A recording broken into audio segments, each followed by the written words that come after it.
Welcome to Fun and Games Side Quests. Every episode is a different host sharing a video game they love and why they love it.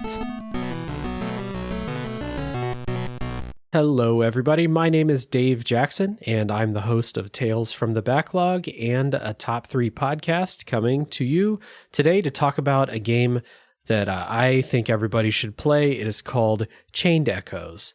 And if you don't know what Chained Echoes is kind of along the lines of games like Shovel Knight and Infernax and Bloodstained and all of these kind of spiritual successors, or like retro spelled with a E-A-U-X at the end of it, you know, those retro revival type games that bring your memories of playing retro games into the future. So Shovel Knight did this with Mega Man and Zelda 2 and DuckTales, and Bloodstained did it with Castlevania, and Infernax also did it with Castlevania. Yeah, Chained Echoes is doing this with the JRPGs of years past that you may have grown up loving, like Final Fantasy VI, Suikoden, Chrono Trigger, Secret of Mana, and many more. This game was developed by one person named Matthias Linda and published by Deck13 in 2022, December of 2022. So during the Game of the Year hype season, this game just kind of like came out on Game Pass, started to get a little bit of buzz. That's why I played it, because enough people were just like, hey, Dave, this game rules. You should play this. And I was like, okay, I like games that rule. I'll play this. So again, created by one person, which is kind of crazy. You know, we have more and more games every year that are created by one person, but a lot of them are short. They're, you know, like 1 to 10 hour games. Like, Undertale might be the longest solo game that I've played. And of course, no game is created totally solo, right? But this is a JRPG. It took me like 40 hours to play this, created by one person, basically.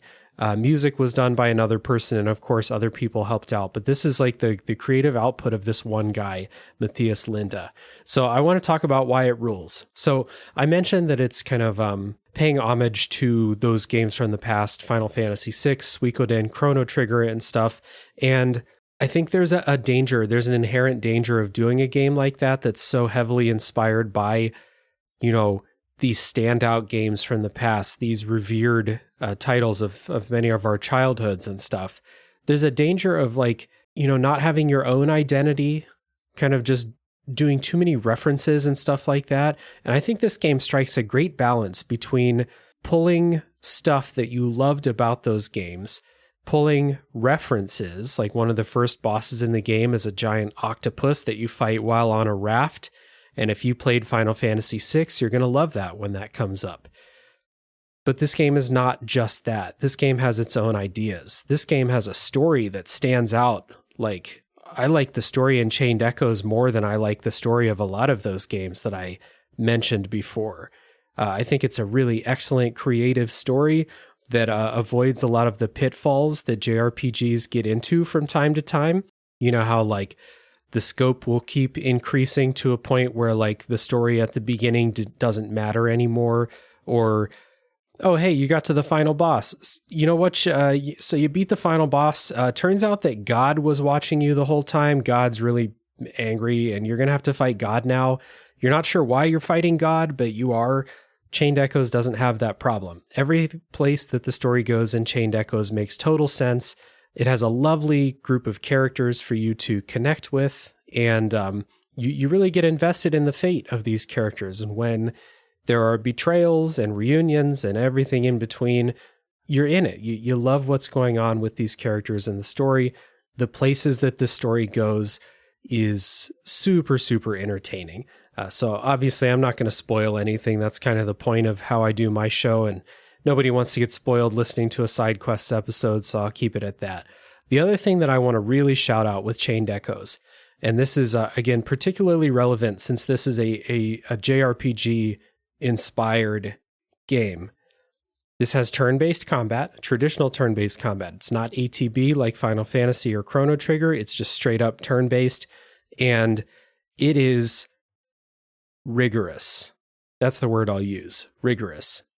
You could get through many, many, many combat encounters in older RPGs by just hitting attack or just, use your best attacks, use Edgar's auto crossbow, use Chrono Trigger's like duo and trio attacks. You'll be fine. You don't really have to think too hard. Just use your strongest attack or like use whatever's going to help you get through without using too much of your magic, Chained Echoes is not like that. So Chained Echoes introduces, first of all, key is you heal and replenish all your magic after every fight.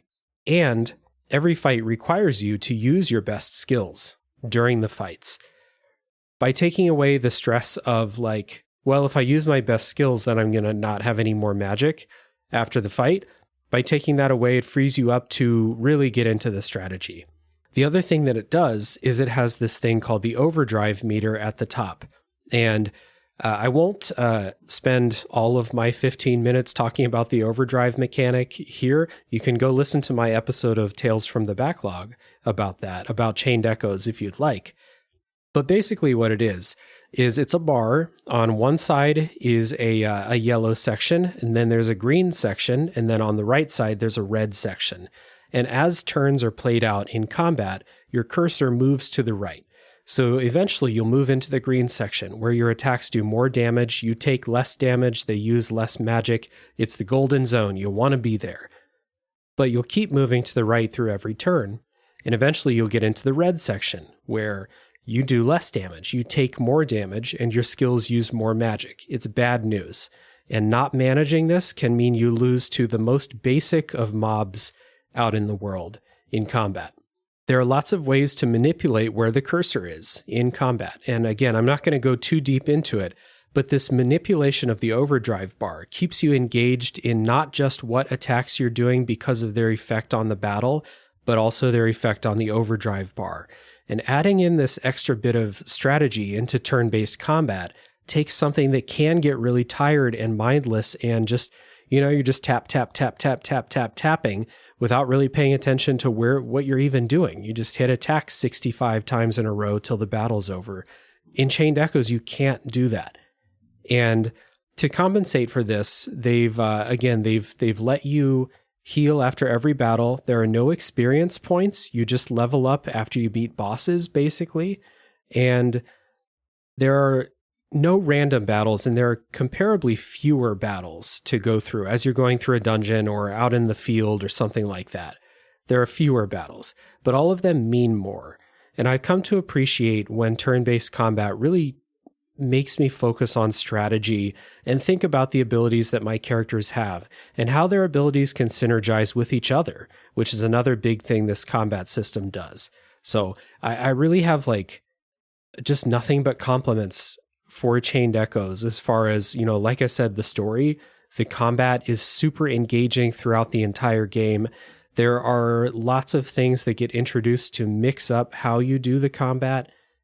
And I also have to shout out the music by Eddie Mariano Crow. I think that's how I pronounce his name. If I didn't forget, I pronounced it right in my episode. He congratulated me for saying it correctly, so I hope I didn't mess it up right there.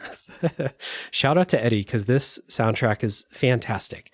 It's got a whole range of different moods, themes.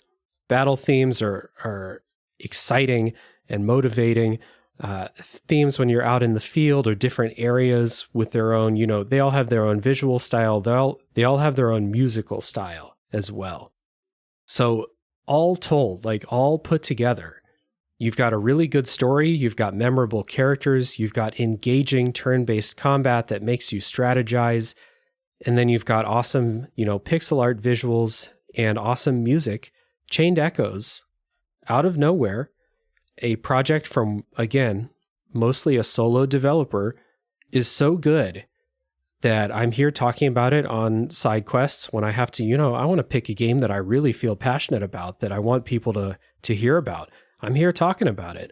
And when I'm listing my favorite JRPGs, this is in my top 10 now, and it's a genre that I really like. This might even be in my top 5. So it started out as a game that sought to take inspiration from and pay homage to Final Fantasy VI and Suikoden and Chrono Trigger, but it ended up being a game that stands with those as equals. And that is something that I can really appreciate, and it's something that's extremely rare. And the word needs to be spread, so here I am.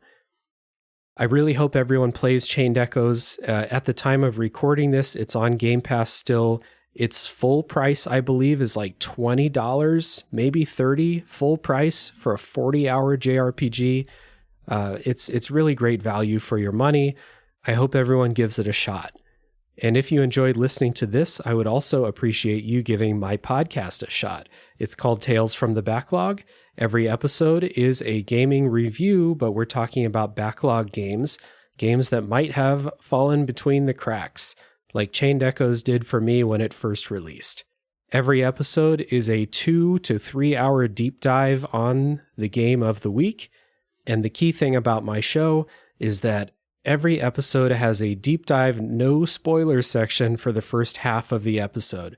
So, for example, if you wanted to hear why Chained Echoes is great, or if you never played Chrono Trigger, or you never played Final Fantasy VI, those games are or have been featured on my show, and you can come in and find out what makes them special without fear of being spoiled. And then there's an announcement for when the spoilers will begin.